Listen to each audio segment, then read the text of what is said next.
Começa agora na Clube FM, Lugar da Fala, com os jornalistas Cláudio Osti e Carla Sen.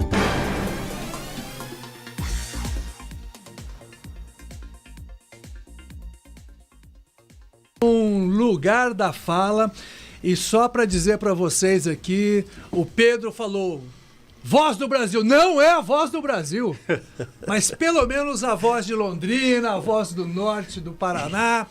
Estamos aqui para mais um bate-papo aqui com os pré-candidatos a prefeito de Londrina, e no segundo bloco vamos ter aqui uma prosa bem bacana com o juiz eleitoral Mauro Ticianelli. Hoje o nosso convidado é o deputado estadual Tiago Amaral, tá? Que ele vai falar de Curitiba, porque hoje tem sessão da Assembleia Legislativa do Paraná. Comigo aqui o advogado Frederico Reis, especialista em direito eleitoral, e também o jornalista Álvaro Ferreira, professor da universidade, ex-professor da Unopar de jornalismo também, algumas décadas na estrada, algumas décadas. Não obrigado, vou falar Cláudio. Tudo porque senão ele vai ficar bravo comigo. Muito obrigado, Cláudio. Boa noite, deputado. Boa noite, Cláudio, tudo bem? Boa noite, Álvaro. Boa noite, Frederico. Deixa eu começar fazendo uma pergunta aqui, eu não quero ser o entrevistador, mas eu não estou enxergando vocês, é assim mesmo? Espera um pouquinho só que você vai já enxergar a gente aqui, viu? Ah, bom. Estava preocupado. Ah, então, estou com um probleminha aqui. Oi? Só por chamada mesmo. Vai ser só por chamada, Thiago. Desculpa, houve um probleminha aqui. Pode ser? Com certeza pode ser, né? Não vou reclamar por causa disso, não, mas sentirei falta da sua imagem. Ah, não mente, não seja assim comigo. Você sabe que você é um atleta, um galã da nossa cidade de Londrina, viu, Cláudio? Galã de periferia, como diz o outro, o homem da quermesse. Mas é o seguinte, só para te apresentar um pouco, o Tiago Amaral, apesar das más línguas, ele nasceu em Londrina, em Londrina, ele é londrinense. Ele está no terceiro mandato como deputado estadual, é também produtor rural, casado, 2 filhos, gosta de um cavalo e também de dar tiro. É tudo isso, Thiago? Tudo isso e mais um pouco, meu querido amigo. Muito bom. Eu vou começar já. Você quer começar mais leve ou você já quer começar uma coisa assim um pouco mais divertida? A entrevista é sua, estou à vontade. Então eu pergunto, senão eles não me deixam perguntar. Vai lá, Frederico. Deputado, boa noite. Boa noite, tá um pouquinho baixo.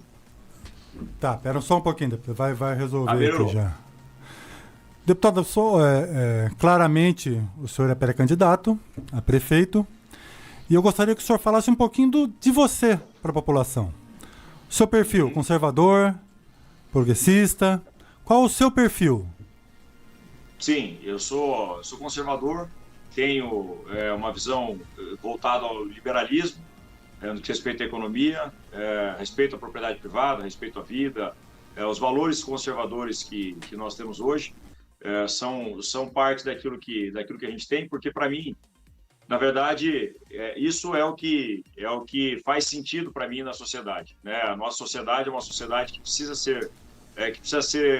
respeitar e valorizar a meritocracia e a propriedade privada, o respeito à liberdade, o respeito à vida. Para mim, são questões que têm total ligação com isso, né? Se você produz, se você faz, se você acontece, você vai ter direito aos seus bens, você vai conquistar os seus bens, vai conquistar as suas coisas, vai transmitir isso depois para os seus filhos e assim por diante. Eu acredito que a meritocracia é ainda o melhor sistema, é o sistema mais justo. Então, naturalmente, a minha ideia conservadora e liberal é o que me guia. Deputado, só para te dar o toque, você já está aparecendo no vídeo, tá bom? Já foi Ótimo. Solucionado aqui. tá? Porque senão vão dizer que é só a gente que é bonito e você é feio. Mas vamos lá. Esta semana, na verdade a semana passada, teve uma discussão muito acalorada no Paraná com relação à terceirização de serviços das escolas estaduais a partir de uma posição do governo. O governo entrou com uma lei e foi meio que um tratoraço na Assembleia, né? Houve confusão e tal, mas passou sem muita discussão. Caso você se eleja prefeito de Londrina, você pretende também aproveitar essa deixa e fazer alguma mudança mais radical, introduzindo aí uma administração também terceirizada nas escolas? Bom, em primeiro lugar, que tratoraço é o que aconteceu com os invasores, né? Os invasores é que invadiram a Assembleia de uma forma absurda, e não é a primeira vez, tentando simplesmente cercear o debate, cercear a discussão, impedir a discussão de um processo. Isso é gravíssimo, Cláudio. Isso é gravíssimo. Eu acho que é importante a gente destacar isso, porque quando a gente normaliza a invasão de um poder, de um prédio, de uma estrutura como essa durante uma votação, a gente está fazendo pela via errada.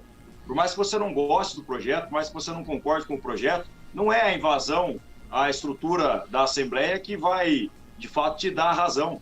Não vai, pelo contrário. Esses invasores, eles perderam muito da capacidade de discussão, praticamente inviabilizaram a discussão, é o que aconteceu, na verdade, em função da invasão que fizeram.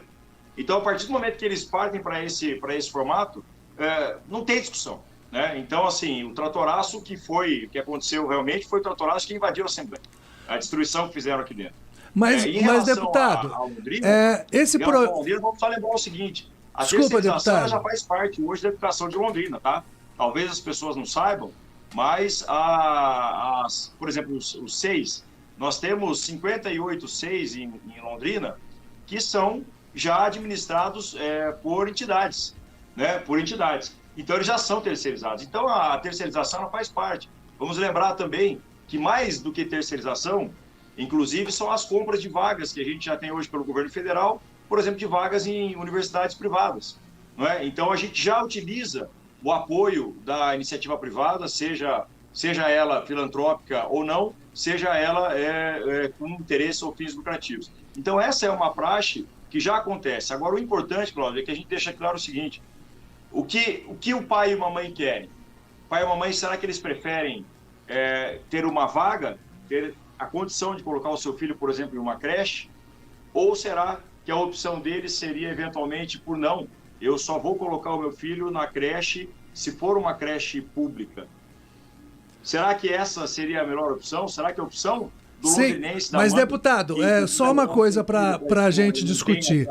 O governo do Paraná não propôs essa discussão antes de encaminhar o projeto para a Assembleia. Não houve uma discussão ampla. Caso vocês optem, no caso, se você ganhar a eleição, por uma terceirização mais ampla em Londrina, vai haver discussão ou vai ser tratoraço? Cláudio, como eu sempre fiz na minha vida, e eu tenho discordado de você mais uma vez em relação ao tratoraço, mas como eu sempre fiz na minha vida, tudo comigo sempre foi discutido. Eu sou uma das pessoas que aqui no parlamento tenho esse reconhecimento, e você sabe disso, né? A maior parte das pessoas aí que estão nos acompanhando também, que eu sempre liderei os processos de diálogo e de construção de projetos. Sempre. Esse sempre foi meu papel aqui. A minha postura como líder, como ex-vice-líder do governo, agora como relator do orçamento, sempre foi chamar as classes, os setores para conversar, para dialogar, porque essa é a essência do parlamento. Então, isso é o que eu sou. Eu sou a pessoa do diálogo, eu sou a pessoa da construção. Eu fiz isso aqui mesmo com os sindicatos. Vamos lembrar que tentaram em algum momento até mesmo não permitir que meu casamento acontecesse. Né? Eu lembro disso, hein? E nem 2 meses após aquilo, eu estava aqui novamente sentado aqui na minha sala, como eu fiz em todas as oportunidades que eu fui chamado, ou que me foi demandado fazer essa frente, eu estava aqui com eles conversando e dialogando. Eu já construí diversos projetos dos mais complexos que ninguém queria colocar a mão, porque ninguém tinha disposição ou coragem de sentar para dialogar e debater. Eu sempre fui o chamado. Não à toa que o meu respeito hoje dentro das universidades é muito grande, dentro da Universidade Estadual de Londrina é muito grande. Problemas ali como nós praticamente tivemos da falta da bolsa de estudos, né, para os estudantes, problemas como a incapacidade de pagamento das RPVs, um problema seríssimo agora, que passa da casa da centena, inclusive, de milhões, que eu estou articulando a solução. Então, esse é o meu perfil, né? Eu sempre fui essa pessoa. Então, se eu já fiz isso aqui, quando eu não era o chefe do executivo, né? Porque o chefe do executivo, de fato, ele tem a capacidade de liderar esse processo. Então, se eu já fazia isso aqui no parlamento, quando o projeto não era iniciado por mim, ou não era exatamente da minha ideia, quanto mais os projetos que eu irei defender como iniciativa minha. Então, com toda certeza, a minha condição e a minha capacidade de diálogo, de debate, será colocada novamente em prática em toda oportunidade possível. Só vou lembrar aqui do Colégio da Polícia Militar. E você acompanhou bastante esse processo que nós fizemos ali, que transformou o Colégio São José em Colégio da Polícia Militar, ele é um dos mais emblemáticos. E ele foi paradigma. Ou seja, né, vamos falar o português mais simples possível. Ele foi a referência, o modelo. O modelo para a implantação de outros colégios, sim, mas a forma de diálogo com a comunidade. Deputado Álvaro Ferreira falando. Só para, que eu acho importante contextualizar isso, desculpe tomar tempo nisso, mas quando esse colégio foi ser implementado, eu fiz diversas reuniões com a comunidade e, inclusive, consegui viabilizar um ônibus para trazer a comunidade ali do Leonor e todo o seu entorno ali da nossa Brataque e da região toda, para Curitiba, para conhecerem o Colégio da Polícia Militar aqui de Curitiba. Porque a gente falava, olha, nós vamos levar uma educação de qualidade, nós vamos levar uma educação maravilhosa, vamos levar a melhor educação que vocês já viram. Mas eles não tinham, ninguém sabia como é que seria isso. Ninguém sabia como é que se daria isso na prática. Eu falei, olha, gente, eu gostaria muito de levar para o Colégio São José, mas só vamos fazer isso se de fato a comunidade aceitar. E aí que nós trouxemos a comunidade para cá, a comunidade foi ao colégio, visitou o colégio, conversou com professores, conversou com alunos, conversou com pais, até com o governador à época. E, após isso, que eles foram, que a gente retornando para Londrina, fizemos uma reunião com toda a comunidade escolar dentro do colégio, fizemos uma explicação para aqueles que não estavam lá, e os que vieram a Curitiba puderam relatar o que era o colégio que eles viram aqui. E apenas após isso que de fato foi tomada a decisão de que o Colégio São José seria transformado no Colégio da Polícia Militar. Não foi, portanto, uma decisão minha, não foi, portanto, uma decisão de nenhum governante. Eu fiz muita questão, porque foi eu que construí o projeto, mas a decisão foi tomada pela comunidade. E aqui, nesse projeto, nesse debate que a gente entrou, é importante deixar claro, quem vai tomar a decisão se o colégio será ou não transformado para esse sistema de parceria, e é bom frisar novamente, que é uma parceria apenas no que diz respeito à gestão administrativa do colégio, e não a parte pedagógica, né? Assim também funciona o Colégio da Polícia Militar. Quem conduz o Colégio da Polícia Militar, quem dirige o Colégio da Polícia Militar, não é a SED, é a Polícia Militar. Ok, deputado. Deputado, é o seguinte, trazendo para a situação de Londrina, eu queria saber do senhor, o que o senhor conhece da realidade da educação das escolas municipais londrinenses e quais são os seus projetos para essa área especificamente? Conheço a estrutura de Londrina hoje. Nós estamos falando aí de 6 CMEs privados, particulares, estamos em quase 200, né, no total.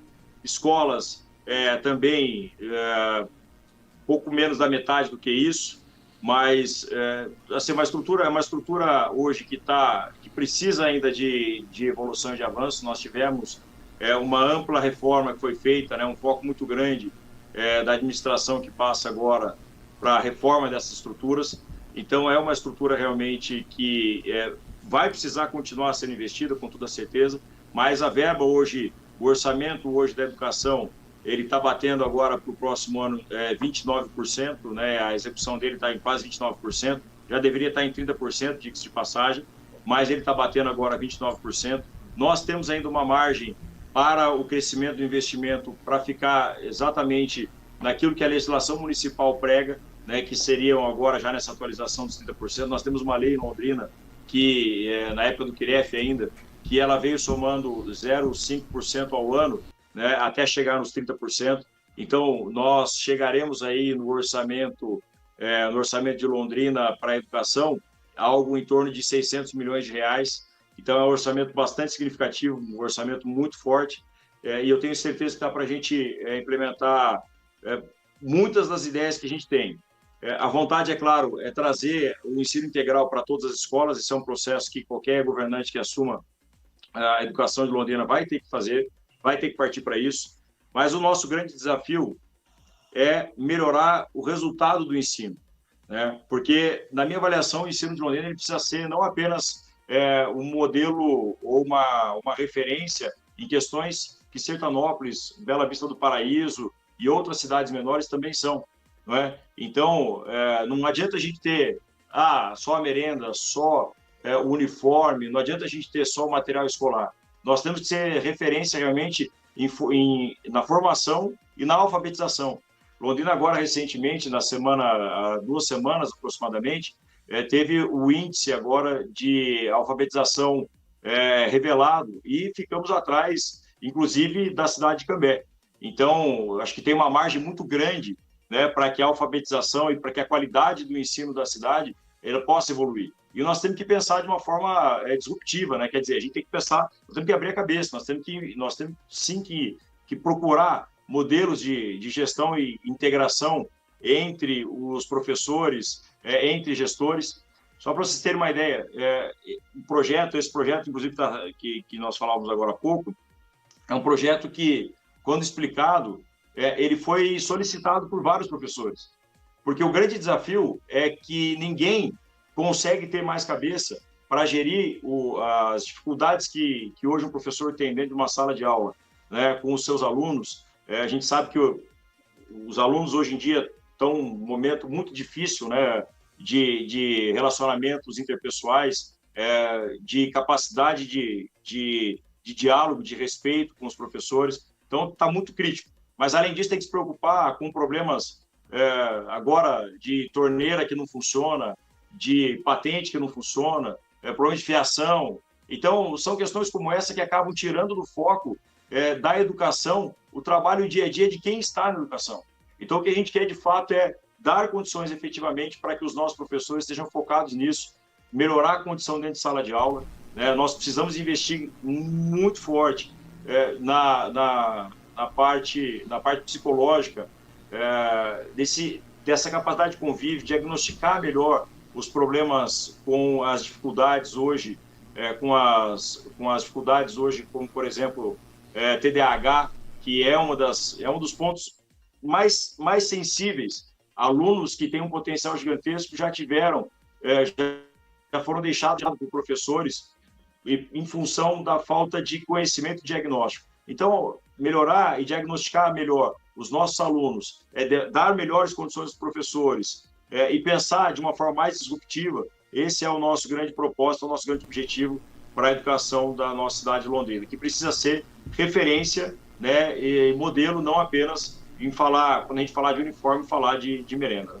Deputado, com esse seu perfil conciliador, mas do jeito que o processo eleitoral está polarizado, como é que o senhor enxerga essa nova eleição que está vindo?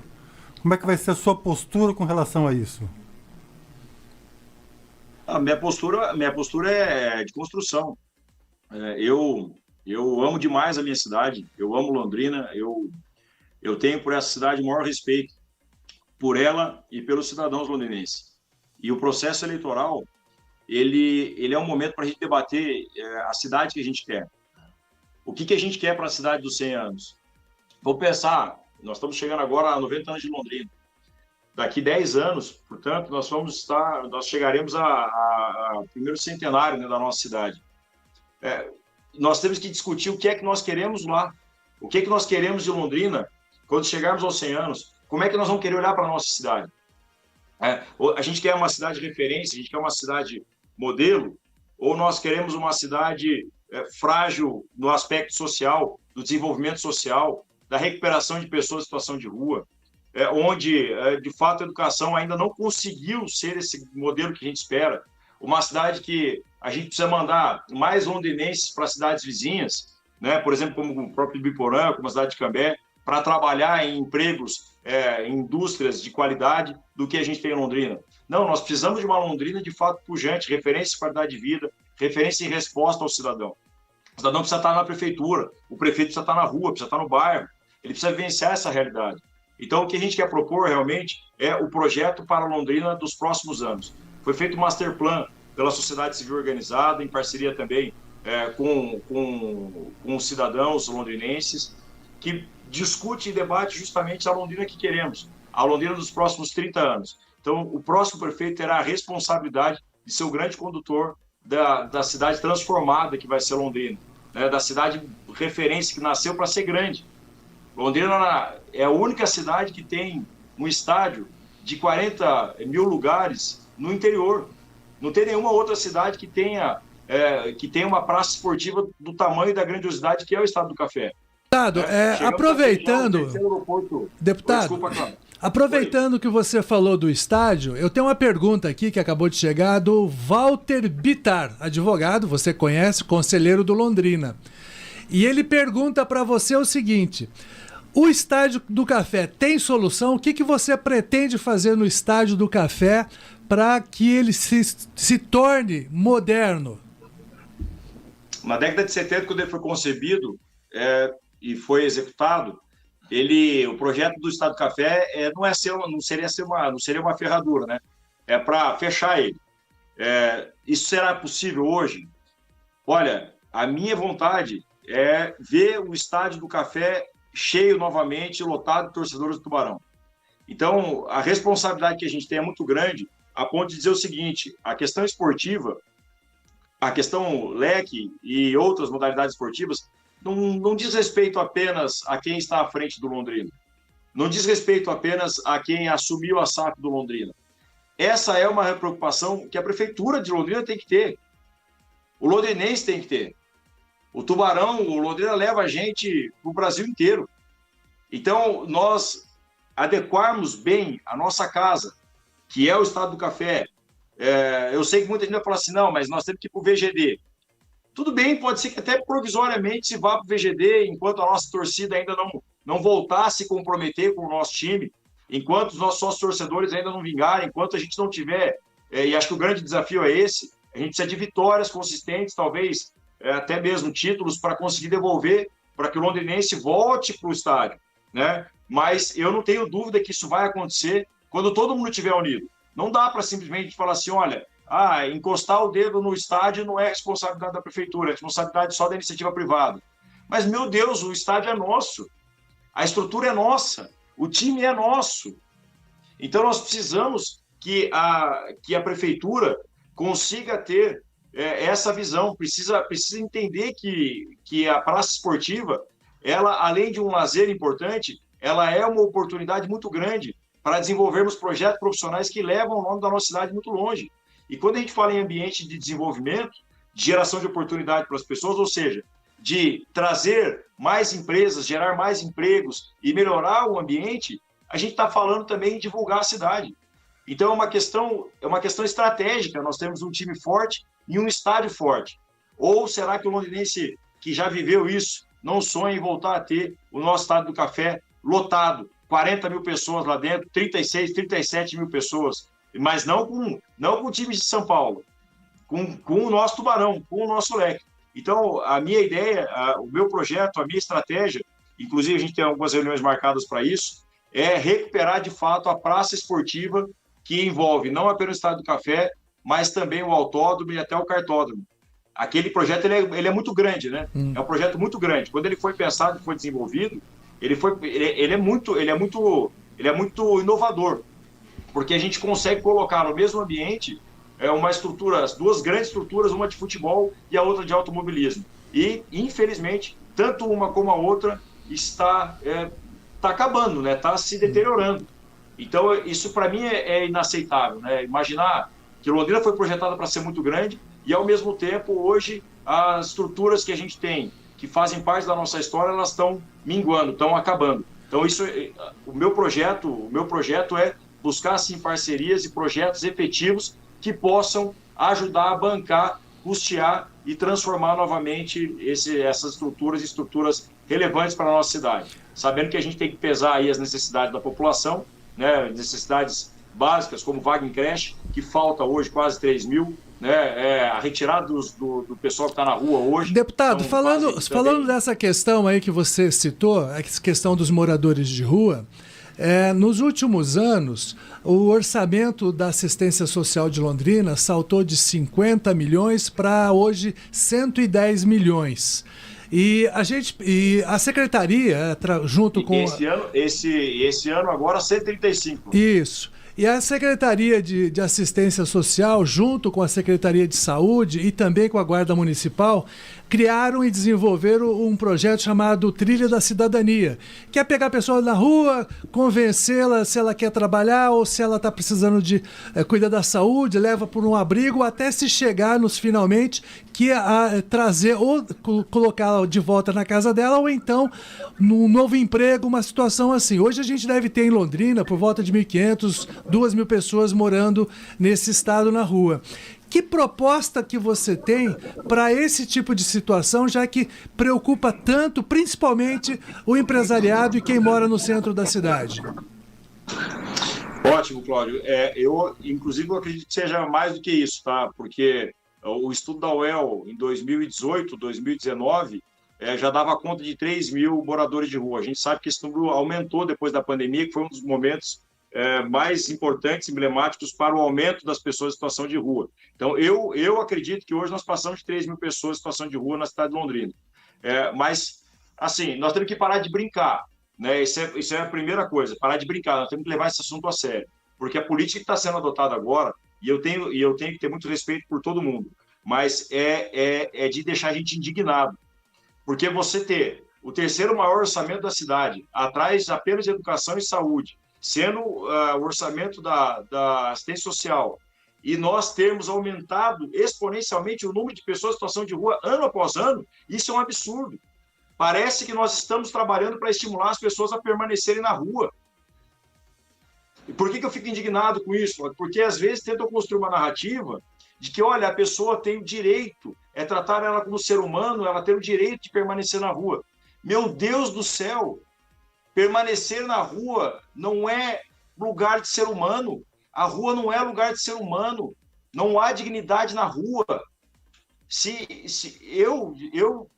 Eu já conversei e converso com pessoas em situação de rua, e semana passada eu estive em São Paulo para trazer o Projeto Arca, para conhecer de perto o Projeto Arca, que é um projeto que eu já era apaixonado, ouvia falar muito, lia muito sobre ele, e eu fui lá conhecer na prática. E eu conversei com as pessoas que antes estavam em situação de rua e hoje ainda moram no abrigo, mas têm um emprego.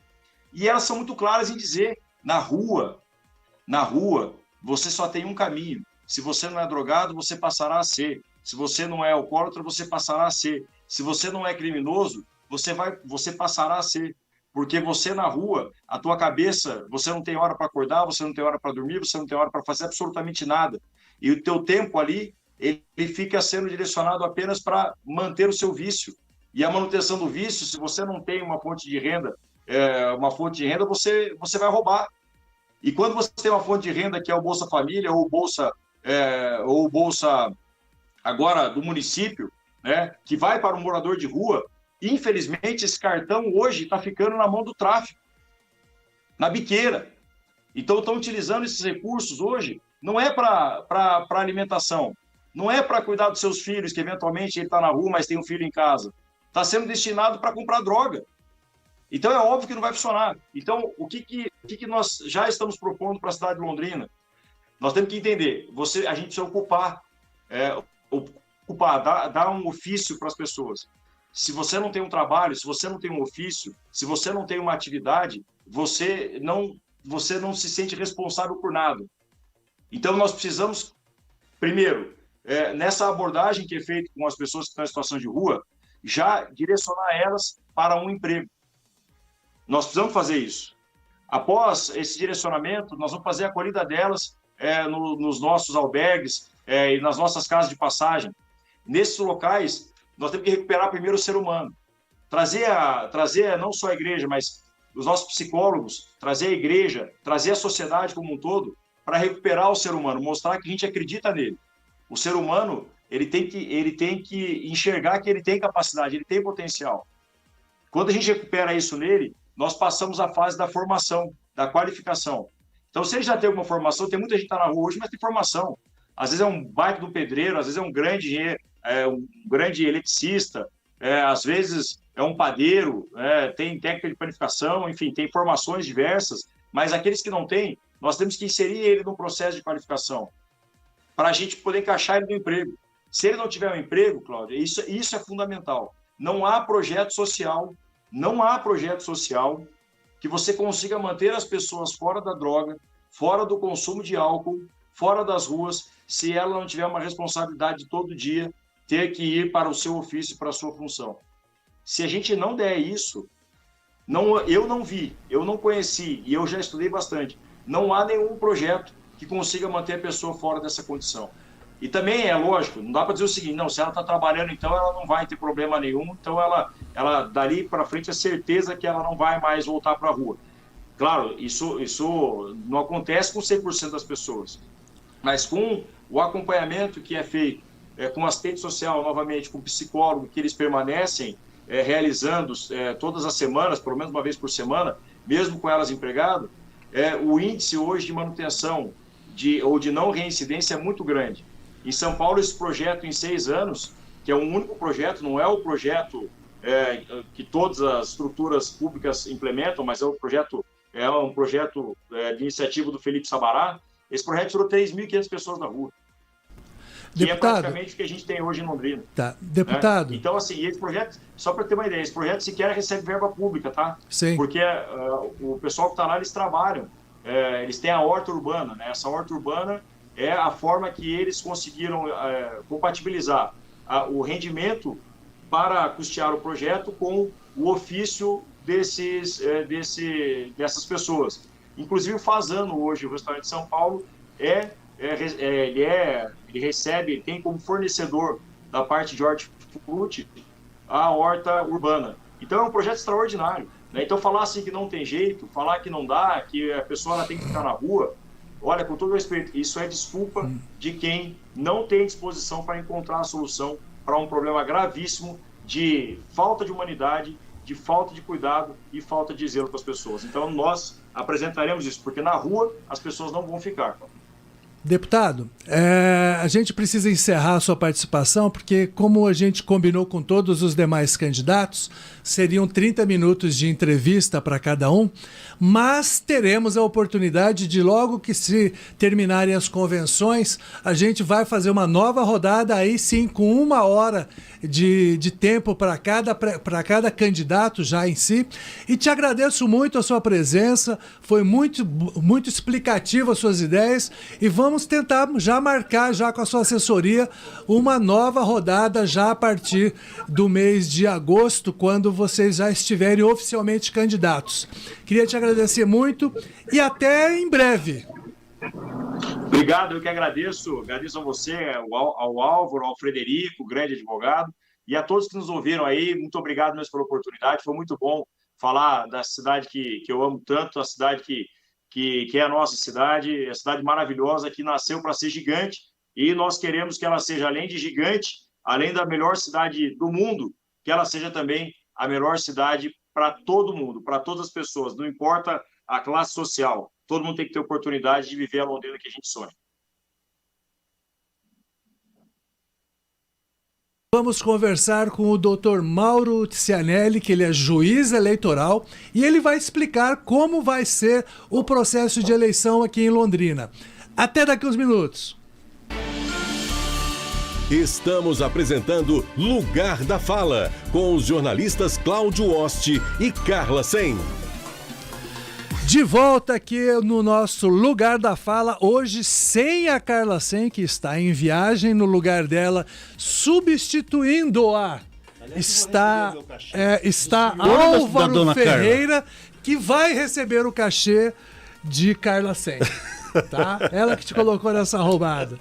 E neste bloco nós vamos conversar com o juiz eleitoral Mauro Ticianelli, cujo pai eu trabalhei e me ensinou muita coisa. Tô ficando velho mesmo. Vai fazer o quê? A vida é assim, vai passando. Tudo bom, doutor? Tudo ótimo, uma alegria ter recebido o convite de vocês. Para mim é uma satisfação estar aqui. Ótimo. Está começando uma nova eleição. Temos aqui em Londrina aí quase 400 mil eleitores. É gente que não acaba mais. Possivelmente teremos uns 8 candidatos a prefeito e mais uns 250 candidatos a vereador. Mais ou menos essa a previsão. Como vocês estão se preparando para controlar todo esse povo? Cláudio, com muita fé no calendário, não é? Porque a gente divide o calendário, né? O TSE, o TRE dividem o calendário e a gente segue a risca mesmo, religiosamente. Vocês ajudaram a gente na divulgação agora da habilitação de eleitores, né? Aquelas filas longas que tem e tal. Quase chegou aos 400 mil. Chegamos, aliás, aos 400 mil eleitores, o que é muito importante.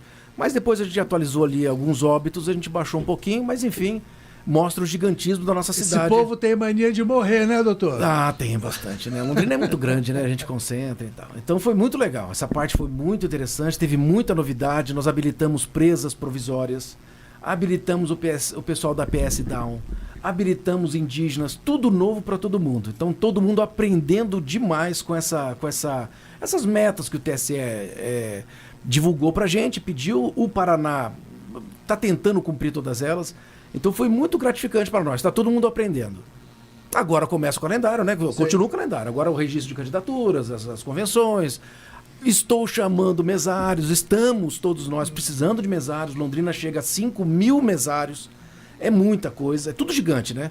Então a gente está pedindo para todo mundo que puder colaborar conosco. Inclusive esses grupos novos que nós abordamos. Doutor, você comentou sobre daqui a pouco vão começar os registros de candidaturas e a gente sabe que a Justiça Eleitoral ela é ágil, né? Em vários pontos. Mas mesmo assim ainda não se conseguiu ter agilidade suficiente para barrar alguns candidatos que conseguem uma liminar. Os caras dão aquele tombinho que todo mundo já sabe. Aqui em Londrina já teve casos assim absurdos, né? Não é possível dar mais uma agilizadazinha para evitar que esses candidatos que estão impedidos, inclusive pela Justiça Eleitoral, consigam participar do processo? No aspecto de agilidade, Cláudio, realmente a Justiça Eleitoral ela tem uns prazos diferentes, né? A gente funciona hora a hora, o doutor Frederico sabe disso, acompanha todo o processo de eleição. Literalmente, a gente estava brincando do fax, né? Antigamente, a gente tinha que ter um plantonista de fax para poder receber de hora em hora mesmo, os prazos vão. Então a gente acha que consegue julgar tudo até a hora que começar a campanha de verdade. Quando começar os registros, a gente não quer ter nenhum asterisco ali, né? Porque ou não é candidato, se é candidato, se vai para a urna, se depois os votos serão nulos. Quer dizer, não, a gente quer resolver tudo isso antes. Deixar tudo muito claro. É que também não pode atropelar o direito de defesa, né, turma? Não pode nunca. A pessoa tem que sempre ter a possibilidade de se defender. Né? E dentro também de muita novidade, Federico, que é essa história da fake news, né, dessa mídia que vocês dominam tanto, que é tão importante, mas que de vez em quando também prejudica um pouquinho o nosso trabalho. Não seria possível, por exemplo, antecipar, fazer uma campanha, até mudar a legislação para antecipar esses registros de candidatura para que se tenha mais tempo de julgar? Era a previsão do novo Código Eleitoral. Antecipar o registro de candidatura e as convenções. Mas embolou na votação dele no Congresso, né?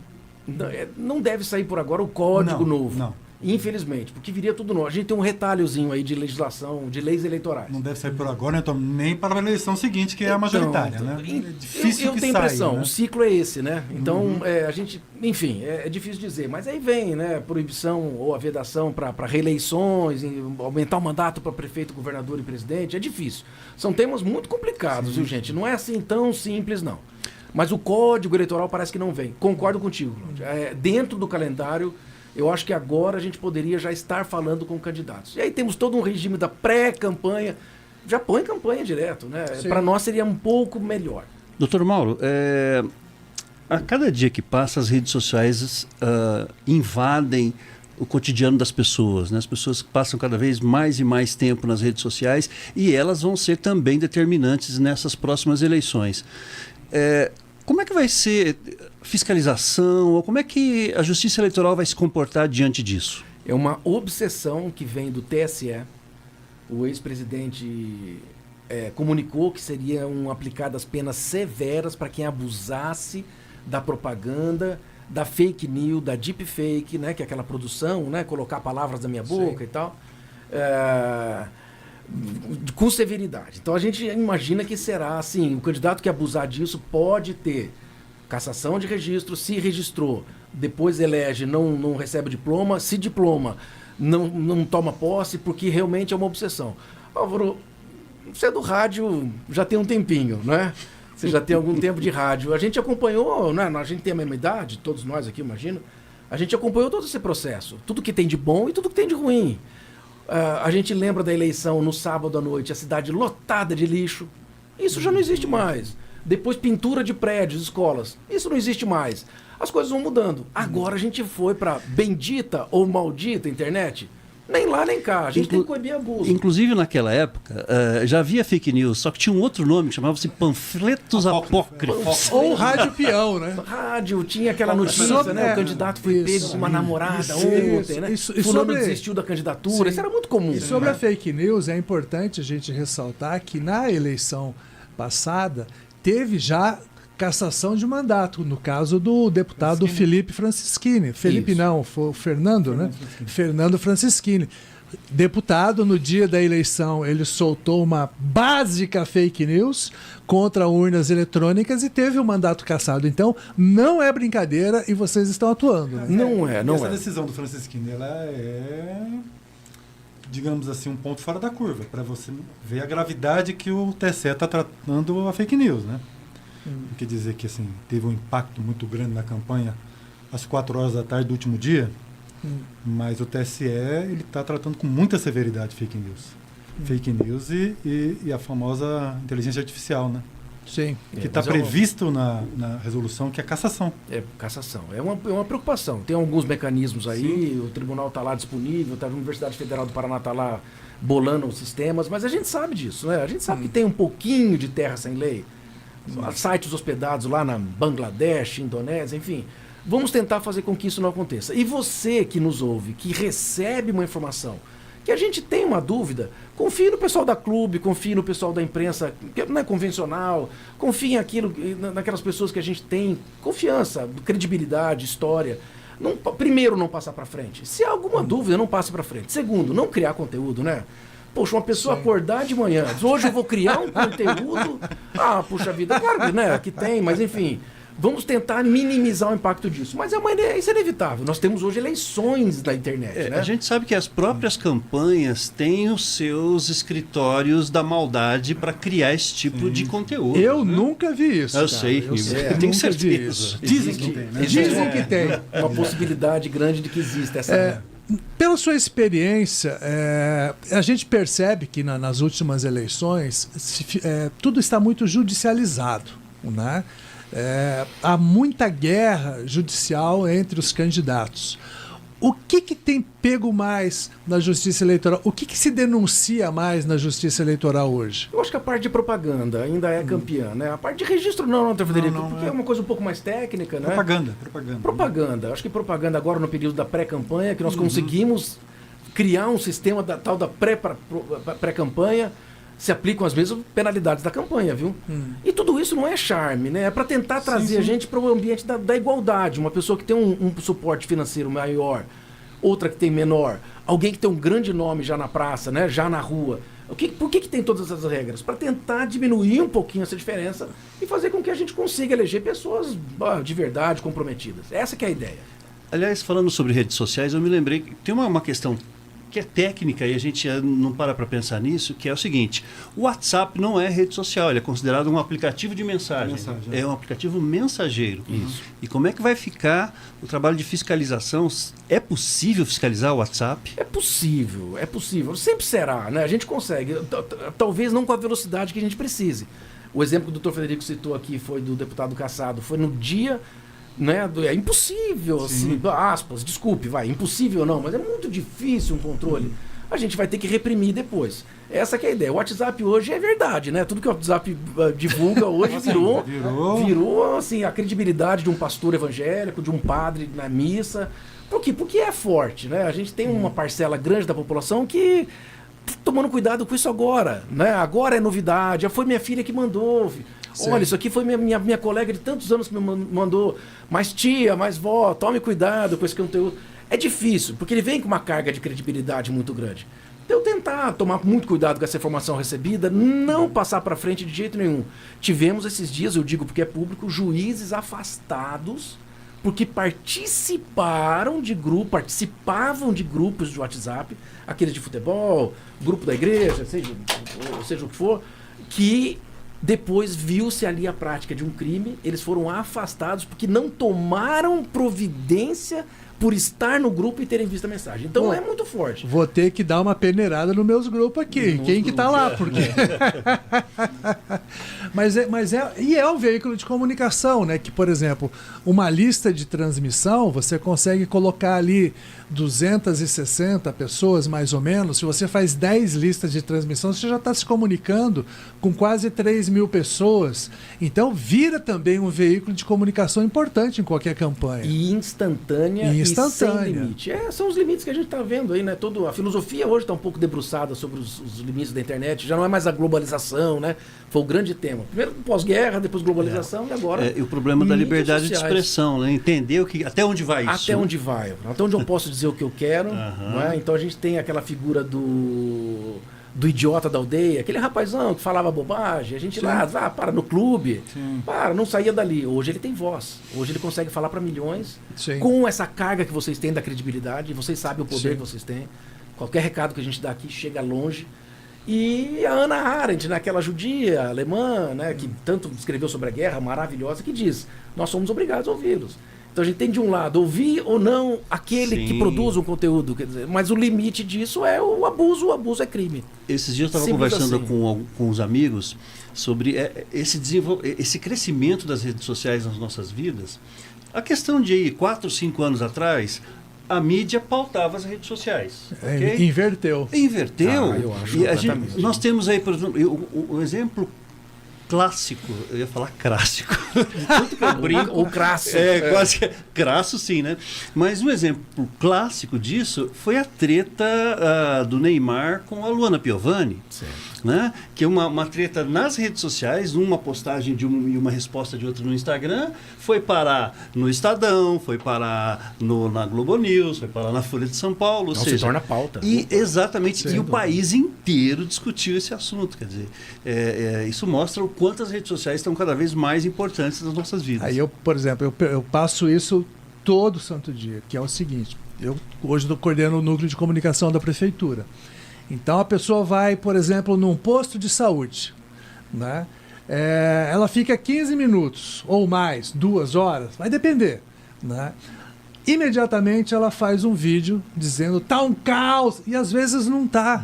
Às vezes não está, porque, por exemplo, hoje para você entrar num posto de saúde ou numa UPA, você tem uma série de regras. Se o seu caso é de extrema urgência, você vai primeiro. Se o seu caso é só de urgência, né, demora um pouquinho mais. Se você está lá a passeio, porque muita gente vai para pegar atestado, né, às vezes você tem que ficar muito mais tempo.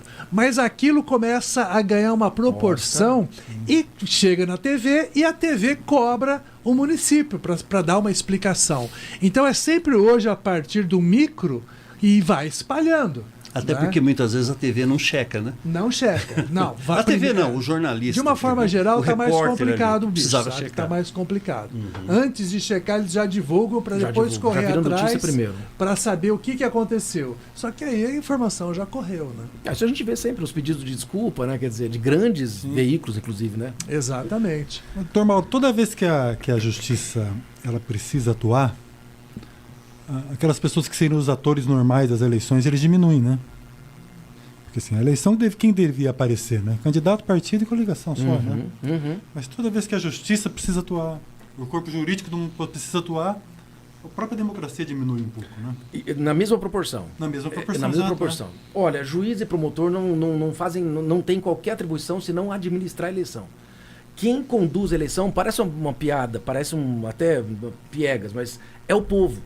É a junta eleitoral lá que vai homologar no final. O juiz vem aqui, ele vai, ele convoca, ele dá entrevista, ele capacita os mesários. Mas quem faz isso, quem conta voto é o povo, são meninos e meninas, moços, enfim, todo mundo. O Osh estava conversando que a gente contou muito voto de papel. É o povo. O candidato é povo, não é? Então, quer dizer, quanto menos a justiça aparece, doutor Frederico, é sinal que a coisa está andando um pouquinho mais. Oste, torcemos todos para uma eleição tranquila. Eu sei que para vocês é importante o incidente, né? Aquele fato diferente. Na verdade, a gente não quer uma eleição, por exemplo, o povo fica falando em fraude, nada disso. Mas um pouquinho de pimenta, alguma coisa assim, fica mais divertido. Mas o nosso município, Londrina, é pródiga, é pródiga. Nós já tivemos 3 turnos, já tivemos anulação, já teve de tudo. Vai gostar de pimenta, assim, não, a gente gosta. Aqui já teve muita confusão. Do TRE que ele falava que eleição não é piquenique de freira. Você não começa com... Na hora que vai se aproximando ali, fica um pouquinho mais acirrado e tal. Mas olha, veja bem, nesses casos aqui, Álvaro, mesmo nessas coisas graves que Londrina viveu, lembra? Instabilidade mesmo, de não saber quem é prefeito e tal. A gente não teve nunca incidentes. A gente nunca teve quebra-quebra. Não, acho que isso não combina com Londrina. Então tomara que a gente tenha. A gente imaginava um pouco mais de candidato a prefeito. A gente, que eu digo ali, o ambiente nosso ali, de palpite. Quase 400 candidatos a vereador. Sim. Assim, talvez tenha um pouquinho mais do que do teu plano. Mudou a regra antes, né? Para candidatos a vereador, você podia o número mais 50% de vagas, né? O número de cadeiras mais 50%. Hoje é um número de cadeiras mais 1. Quer dizer, naturalmente já encolheu. E o que a gente percebe é o seguinte, muitos partidos não têm mais condições de ter chapa, então eles meio que estão deixando para lá. Hoje nós vamos ter aí, possivelmente na Câmara, na próxima Câmara, nós vamos ter no máximo aí uns 5 partidos. Houve também a chegada das federações, então está havendo um enxugamento de partidos, que também é bom, porque ninguém merece 33, 34 partidos funcionando, né? Doutor Mauro, temos um minutinho ainda. Queria ouvir do senhor como é que o senhor tem visto a participação da mulher, de uma maneira geral, no processo eleitoral aqui. Olha, é uma outra meta do TSE. Primeiro foi trazer todos os grupos, todo mundo tem que participar do processo eleitoral. Então foram feitas essas campanhas um pouco diferentes da normalidade que a gente deve seguir. Agora nós temos uma obsessão com a tal da violência política contra a mulher. Então é mais um braço dessa luta de trazer a mulher para participar da política de um jeito correto. Mas o que seria essa violência política? De todo lado. É a mulher que é alijada do debate, é a mulher que se submete a uma candidatura, aspas, laranja, aquela que não tem 2 votos, 3 votos no final, e a gente sabe que não precisaria. Isso também é motivo de cassação de chapa, né? Oste, sim. Para ser bem correto, sim. Depois distribuição de dinheiro. Então, assim, é aquela candidatura, a violência política, é a mulher que não participa. É o que a gente viu esses dias aqui na própria empresa de vocês aqui, uma discussão a respeito de aborto na Câmara em Brasília com 9 homens. Não tinha nenhuma mulher. Então a gente começa a ver que realmente não é brincadeira, não é temporário, é uma realidade. Então trazer o deficiente físico, trazer aquele que tem uma limitação de locomoção, trazer o indígena, trazer a mulher é até estatisticamente maior do que nós, homens, né? Sim. Mas assim, eles não são representados. Então a gente precisa aumentar isso de verdade, assim, concretamente. E doutor, para encerrar, aquele merchan do Tribunal Eleitoral, o povo deve se voluntariar para mesários? Como faz? É uma honra para nós, a gente está cada vez mais valorizando o mesário. Para cada turno tem ali 2 dias que ele pode tirar de licença na sua empresa ou no serviço público. Ele agora paga meia... Olha, parece propaganda aqui mesmo. Hein? Mas vamos fazer. Mas é uma lei estadual, partiu de um juiz nosso aqui de Londrina, Luiz Valério, que pediu para que, se fosse possível, e se transformou em lei, pagar meia em jogos esportivos, em espetáculos esportivos e shows, o mesário. E o concurso público tem algumas preferências e tal. Mas mais do que isso, venha participar. Venha ver como é que funciona o processo. Aliás, Oste, se pudesse todo mundo participar de todas as fases. Só estamos nós lá na hora da lacração da urna, viu? A gente chama todo mundo, não é? Mas não tem muito interesse. Venha participar de todas as fases. E uma delas é ser mesário conosco. Doutor Mauro, muito obrigado pela sua participação. Um grande agradecimento também a Álvaro Ferreira, a voz mais bonita de Londrina das últimas décadas, que veio nos prestigiar aqui e vai ganhar o dobro do que ganha a Carla Sen.